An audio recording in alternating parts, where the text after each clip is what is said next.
ہمیں اپنے کردار پر توجہ دینے کی ضرورت ہے، اس لیے کہ امت مسلمہ کو کردار کی عظمت ہی سکھلائی گئی ہے، اور ان کا کردار ہی ان کو باقی لوگوں سے ممتاز اور نمایاں کرتا ہے۔ حضرت شاہ نقشبند بخاری علیہ رحمہ کا قول ہے، جس شخص کی خاموشی فائدہ نہیں دیتی اس کی تقریر بھی فائدہ نہیں دیتی۔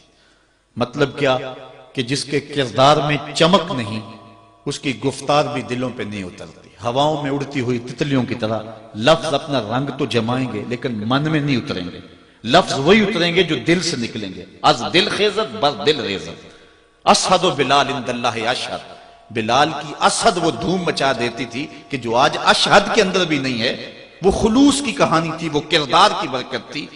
آج ہمارے کردار لٹ گئے ہیں۔ ایک زمانہ ہوا، ایک کتاب چھپی تھی عرب کا چاند، اور اس کا رائٹر تھا سوامی لکشمن پرساد۔ یہ ایک انڈین رائٹر ہے جس نے حضور کی سیرت پہ یہ کتاب لکھی۔ کتاب کیا ہے کہ سطروں میں چراغ رکھے ہوئے، 200-250 صفحات پہ مشتمل حضور کی سیرت پر اس نے یہ ایک نایاب نگینے کی صورت میں ایک کتاب پیش کی ہے۔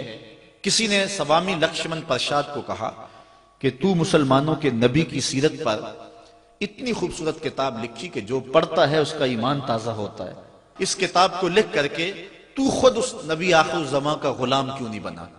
تو سنیے جو سوامی نے جواب دیا، وہ ہماری آنکھیں کھول دینے کے لیے کافی ہے۔ اگر نہ سوچیں تو الگ بات ہے۔ کسی زمانے میں ہمارے اس روڈ پہ ایک گاڑی چلتی تھی، اس کے پیچھے لکھا ہوا تھا عقل نہ ہو تو موجہ ہی موجہ، لیکن اگر عقل ہو تو سوچاں ہی سوچاں۔ اگر ہم نہ سوچیں تو الگ بات ہے، لیکن اگر سوچیں تو اس کا جواب اتنا زناٹے دار تماچا ہے کہ صدیوں اس کی کسک نہ جائے۔ کسی نے پوچھا سوامی تو مسلمانوں کے نبی کی سیرت پر اتنی خوبصورت کتاب لکھی ہے، تو خود اس نبی کا غلام کیوں نہیں بن جاتا؟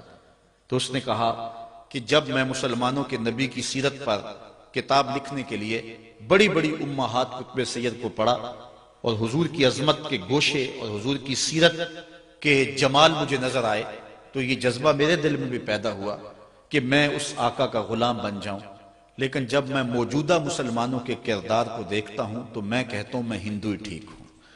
ہمارا کردار لوگوں کے ایمان کے راستے میں رکاوٹ بنا ہوا۔ ایک وہ زمانہ تھا، امام محمد کا جنازہ اٹھتا ہے، پورا بصرہ امڈ آیا، یہودی عیسائی بھی رہتے تھے اس شہر میں، کہا یارو مسلمانوں کے امام کا جنازہ ہے، چلو تم بھی شامل ہو جاؤ۔ آخری رسومات میں شامل ہونے کے لیے وہ بھی آ جاتے ہیں۔ لوگ ذوق و شوق سے بڑھ بڑھ کے جنازے کی چارپائی کو کندھا دینے لگتے ہیں، اور کسی عیسائی اور یہودی کا جی چاہا نہ کہ چلو مسلمانوں کے امام کے جنازے کی چارپائی کو میں بھی کندھا دے لوں۔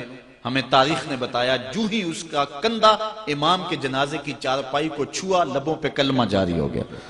ہمارے بزرگوں کی لاشیں بھی کلمہ دیتی تھی، اور آج ہماری زندہ لاشیں لوگوں کے ایمان کے راستے میں رکاوٹ بنی ہوئی ہے۔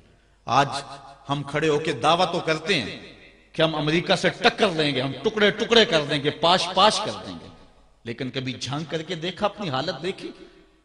ہماری مسجدوں کی لیٹرینوں کے گندے لوٹے بھی زنجیروں سے بندھے ہوئے۔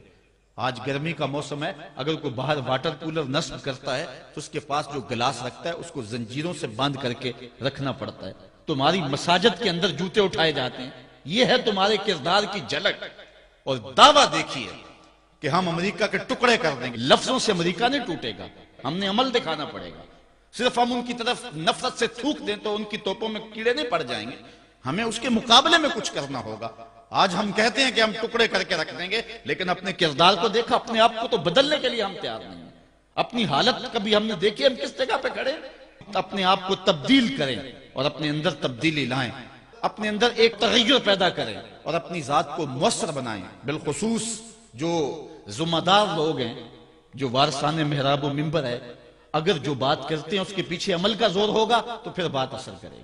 پھر کوئی وجہ ہی نہیں ہے کہ بات دل تک نہ پہنچے۔ از دل خیزت بس دل خیزت، دل سے نکلے گی، دل تک پہنچے گی۔